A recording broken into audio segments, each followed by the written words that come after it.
Let's start off with some news from the World Bank. It has upgraded the growth outlook for Jamaica and the Caribbean region. Yes, indeed, Jamaica is heading to be the second richest economy in the world, and this is why. You know what? Let's jet into this story.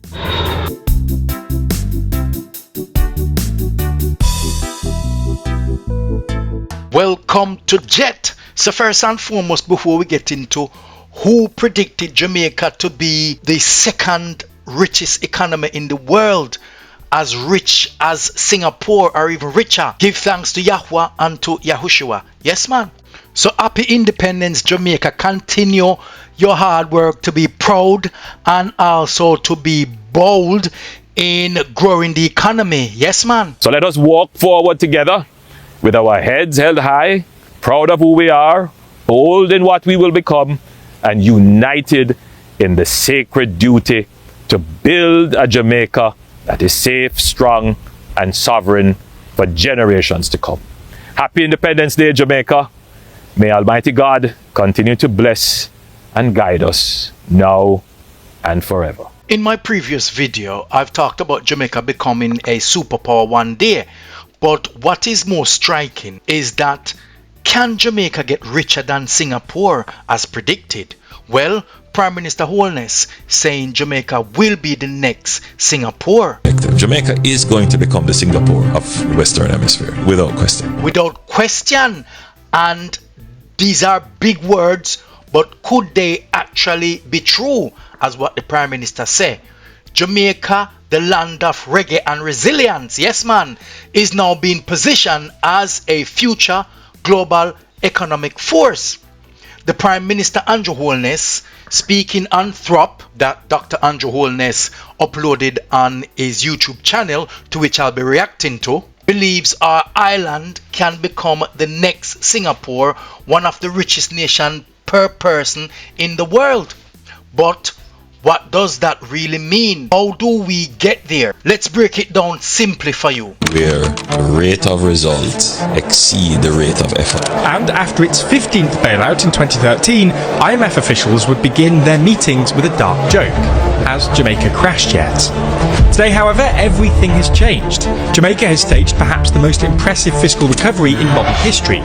Yes, that is right. Instead of Jamaica being the laugh of the century, Jamaica has more money. So Jamaica hasn't crashed yet, but instead Jamaica is strapped with more cash. Yes. Jamaica has moved from being considered the economic basket case to the case study. So you're going to start to see wise business people saying investments in Jamaica are going to yield greater returns than investments elsewhere. Let's take the investor who's looking to buy property, start a business, get on the ground floor of investment. You're not just going to want to look at what the macroeconomics are saying. You're going to also want to hear about what is trying a country like healthcare service, public transportation, road infrastructure, energy stability. All of those other things come into play. On the macroeconomic side, institutional protection for our legal and justice system, our stated fiscal policy, which are transparent and predictable, central bank management, independent, clear and strong, you can invest money in Jamaica.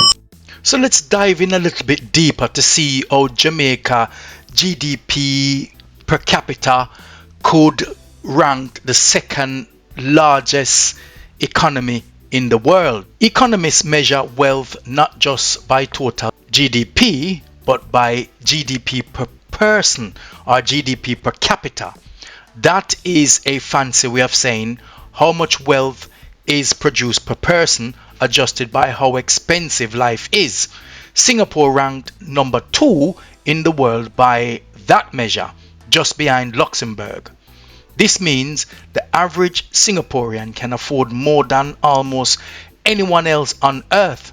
Now, Dr. Andrew Holness wants Jamaica to follow a similar path, becoming ultra productive, globally respected, and built on a foundation of strong governance, innovation, and investment. But how realistic is that? Let's dive in a little bit deeper into what would need to change and what signs and hope are already here. Now look at the signs and hope that is already here. We all know that Jamaica has been doing well and is predicted as one of the fastest growing economy in the world.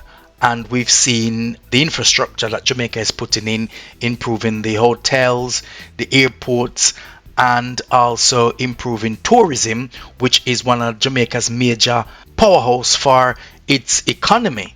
So Singapore, a tiny island which is about an area of about 735 kilometers square with a population of little over 6 million people, generates more wealth per person than nearly every country in the world. So the average Singaporean has more economic power to buy goods and services locally than people in most other countries. And the question is, how did they do it? Well, strategic location. All the crossroads of major global shipping routes on the world's biggest ports are key trade and logistics hub for Asia and beyond. So Singapore has a really good strategic location in terms of shipping routes. Financial and business hub. How did they do that? Singapore is a global financial center like New York and London. So it deals with services, which Jamaica is currently doing as well. At home, a major bank, investment firms and corporate headquarters are actually moved to Singapore, and many multinational use their Asia Pacific base as a location. Now, how do they achieve greatness in relation to their productivity? Highly skilled, and they're very educated. So their heavy investment in education, tech, science and innovation contribute to one of the most productive workforce in the world. They've got good governance and the rule of law. Jamaica started to do something similar because Jamaica brought down the crime rate reduction by up to 40%. Crime reduction, and that will make the country more attractive for investors to come to the country and invest and grow the economy. And they've got low tax threshold, Singapore. They've got low tax and high efficiency. Corporate tax is low, so company would want to come to the country and invest and create jobs compared to many Western countries. And they have world-class infrastructure, healthcare and public services to which Jamaica is thriving to achieve, and therefore they focus on sectors like finance, biotech and pharmacy, tech and semiconductors. Of course they've got oil, and Jamaica is trying to discover where they've got oil, and their maritime services is good. Tourism, Jamaica is second to none where that is concerned. That has actually brought Jamaica into growth as well.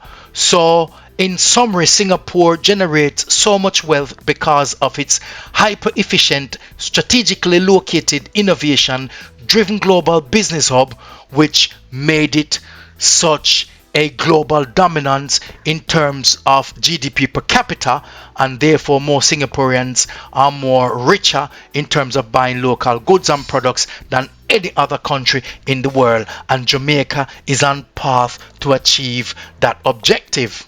So the question is, can Jamaica did exactly as Singapore did and focus its attention on global trade, finance, tech and innovation, clean governance and smart investment? Well, I believe they can, but Jamaica's situation didn't just start now, It started at 2012. When I've done the recent video on Jamaica's development, one of my closest friends, said to me that I gave the impression as if I'm in favor of the Labour Party. And I said to her, no, I'm not supporting the Labour Party, If the PNP was in power, I would have supported them as well. What I'm supporting is Jamaica and Jamaica prosperity. And therefore, it doesn't matter who is in power. Of course, I've got my own political preferences, but it doesn't matter who is in power. All I'm interested in is the people them who can bring the country out of poverty and make the country grow good. Yes, what may I say? So what I said to her was that it doesn't matter who is in power, and therefore to balance the argument and to give credit where credit is due, is Mama Portia started the IMF initiative that helped grow Jamaica to where it is now, and the Labour Party main focus was growth, in maintaining the IMF initiative started under the People's National Party and carry on in growing the country. So both political party would have to take some sort of credit for the achievement, mainly so, to be fair, the Jamaica Labour Party. So what did the People's National Party did? So to make it simple, in 2012, after the Portia Simpson government took office, both the PMP and the JLP came to a consensus that they're gonna implement an initiative in order to cut debt, and therefore they borrowed money from the IMF under a system called extended fund facilities. What that means is that IMF dictate, I'm gonna lend you some money, you're gonna cut spending, the austerity system, so a lot of cuts and so on, and you're going to manage how you spend the money properly in order for us to give you this loan.